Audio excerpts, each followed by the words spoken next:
Hai guys, bertemu lagi dengan channel Bicara Hukum. Channel yang memberikan informasi, edukasi hukum dan konsultasi kepada masyarakat. Karena di channel ini dunia hukum akan dilihat lebih dekat dan setiap masyarakat dapat memperoleh layanan konsultasi hukum secara gratis. Jika pada video sebelumnya, kami telah membahas dalam playlist hukum acara pidana mengenai apakah orang yang meninggal dunia bisa ditetapkan sebagai tersangka, maka kali ini berdasarkan pertanyaan yang kami terima di kolom komentar, dalam playlist hukum acara perdata, kami akan membahas tentang rahasia kekalahan sertifikat di persidangan. Sebelumnya kami mengucapkan terima kasih kepada pemirsa yang menonton channel YouTube kami. Karena konten ini berkaitan dengan aturan yang berhubungan dengan persoalan hukum yang sering terjadi di masyarakat, sehingga diharapkan kepada setiap pemirsa agar menonton video ini sampai habis, agar tidak keliru dalam memahaminya. Kami akan menjelaskannya secara lengkap dengan dasar hukum yang jelas dan ingat, ini ditonton secara gratis.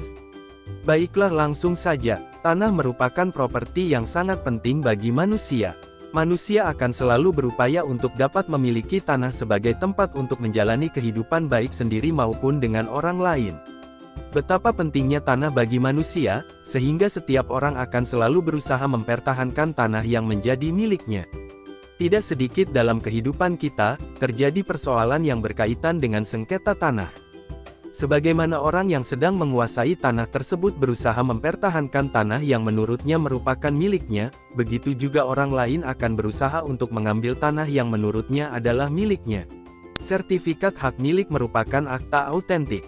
Adapun berdasarkan pasal 1868 Kitab Undang-Undang Hukum Perdata yang dimaksud dengan akta autentik adalah suatu akta yang dibuat dalam bentuk yang ditentukan oleh undang-undang atau di hadapan pejabat umum yang berwenang untuk maksud itu, di tempat di mana akta dibuat.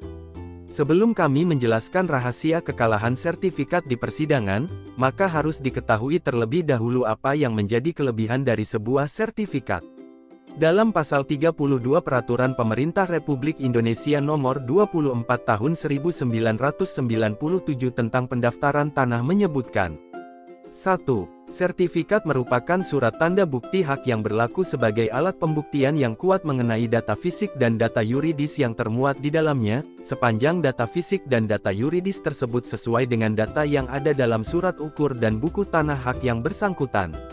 2. Dalam hal atas suatu bidang tanah sudah diterbitkan sertifikat secara sah atas nama orang atau badan hukum yang memperoleh tanah tersebut dengan itikat baik dan secara nyata menguasainya, maka pihak lain yang merasa mempunyai hak atas tanah itu tidak dapat lagi menuntut pelaksanaan hak tersebut apabila dalam waktu 5 tahun sejak diterbitkannya sertifikat itu tidak mengajukan keberatan secara tertulis kepada pemegang sertifikat dan kepala kantor pertanahan yang bersangkutan ataupun tidak mengajukan gugatan ke pengadilan mengenai penguasaan tanah atau penerbitan sertifikat tersebut.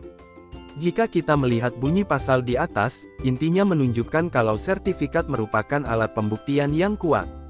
Ditambah lagi jika selama 5 tahun sejak diterbitkannya sertifikat tersebut tidak ada yang keberatan ataupun mengajukan gugatan, maka pihak lain yang merasa memiliki hak atas tanah tersebut, tidak dapat lagi menuntut haknya tersebut. Tentu ketika kita membaca pasal ini akan merasa sulit, karena tidak mungkin kita bisa melawan kekuatan pembuktian dari sertifikat.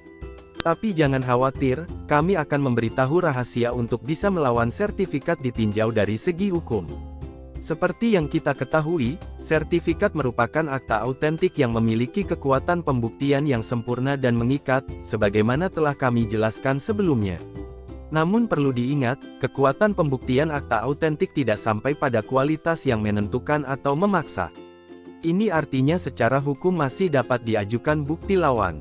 Hal ini secara tegas telah dinyatakan dalam putusan Mahkamah Agung Nomor 3360 KPDT 1983, yang dalam pertimbangannya pada intinya menyatakan, memang berdasar pasal 1870 KUH Perdata, Pasal 314 RBG, nilai kekuatan pembuktian akta autentik adalah sempurna, akan tetapi hal itu sepanjang tidak diajukan bukti lawan. Kenapa bisa dilumpuhkan dengan bukti lawan? Karena kesempurnaannya tidak bersifat menentukan atau memaksa, sehingga kesempurnaannya dapat dilumpuhkan dengan bukti lawan. Dengan demikian dapat disimpulkan nilai kekuatan pembuktian dari sertifikat tidak bersifat imperatif dan masih dapat dilumpuhkan dengan bukti lawan. Sekarang yang menjadi pertanyaan adalah bukti lawan apa yang dapat diajukan terhadap sertifikat tersebut.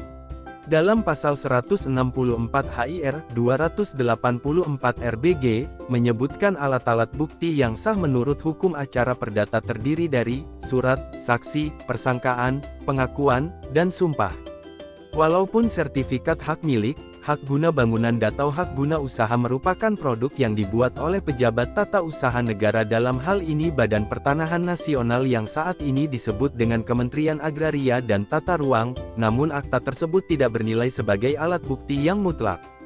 Kekuatan pembuktian sertifikat dapat dilumpuhkan dengan alat bukti misalnya saksi. Hal tersebut sesuai dengan pertimbangan dalam putusan Mahkamah Agung nomor 584 KPDT 1983. Adapun putusan tersebut sebenarnya hanya menguatkan apa yang telah digariskan dalam Peraturan Pemerintah Nomor 10 Tahun 1961 yang menegaskan pendaftaran tanah tidak bersifat konstitutif, tetapi deklaratif. Selanjutnya perlu diketahui kalau sistem pendaftaran yang diamanatkan oleh Undang-Undang Pokok Agraria tidak menggunakan sistem publikasi positif, di mana kebenaran data yang disajikan dijamin oleh negara. Adapun sistem yang digunakan adalah publikasi negatif, dalam arti, negara tidak menjamin kebenaran data yang disajikan. Akan tetapi sistem publikasi negatif tidak secara murni. Hal tersebut dikarenakan dalam pasal 19 ayat 2, huruf E Undang-Undang Pokok Agraria dihubungkan dengan pasal 32 dan 38 Undang-Undang Pokok Agraria menegaskan, surat tanda bukti hak yang diterbitkan, berlaku sebagai alat bukti yang kuat. Ketentuan ini bertujuan, pada satu pihak tetap berpegang pada publikasi negatif dan pada lain pihak untuk secara berimbang memberi kepastian hukum kepada pihak yang dengan iktikat baik menguasai sebidang tanah dan didaftar sebagai pemegang hak dalam buku tanah dengan sertifikat sebagai tanda buktinya, berlaku sebagai alat pembuktian yang kuat. Dengan demikian, dalam sistem publikasi negatif dapat disimpulkan kalau pihak yang namanya tercantum sebagai pemegang hak dalam buku tanah dan sertifikat selalu terbuka kemungkinan akan menghadapi gugatan dari pihak lain yang merasa mempunyai hak atas tanah tersebut. Kemudian dalam pasal 32 ayat 2 Peraturan Pemerintah Nomor 24 Tahun 1997 menyatakan apabila dalam waktu 5 tahun sejak sertifikat diterbitkan, tidak diajukan keberatan secara tertulis kepada pemegang sertifikat dan kepada kantor pertanahan atau tidak mengajukan gugatan ke pengadilan, dianggap yang bersangkutan telah melepaskan haknya. Hal ini disebut dengan reverworking. Yang menjadi pertanyaan adalah dalil apa yang harus dinyatakan di persidangan agar bisa membantah isi dari pasal 32 ayat 2 Peraturan Pemerintah Nomor 24 Tahun 1997 tersebut. Apakah di antara pemirsa ada yang tahu? Kalau ada yang tahu silahkan mengisinya dalam komentar. Dan terhadap pertanyaan ini, akan kami bahas pada video kami selanjutnya. Demikian guys pembahasan kami kali ini. Semoga bermanfaat. Jangan lupa untuk mensubscribe channel YouTube kami dan menyalakan tanda loncengnya. Karena pada video berikutnya, kami masih akan membahas konten-konten hukum yang menarik lainnya.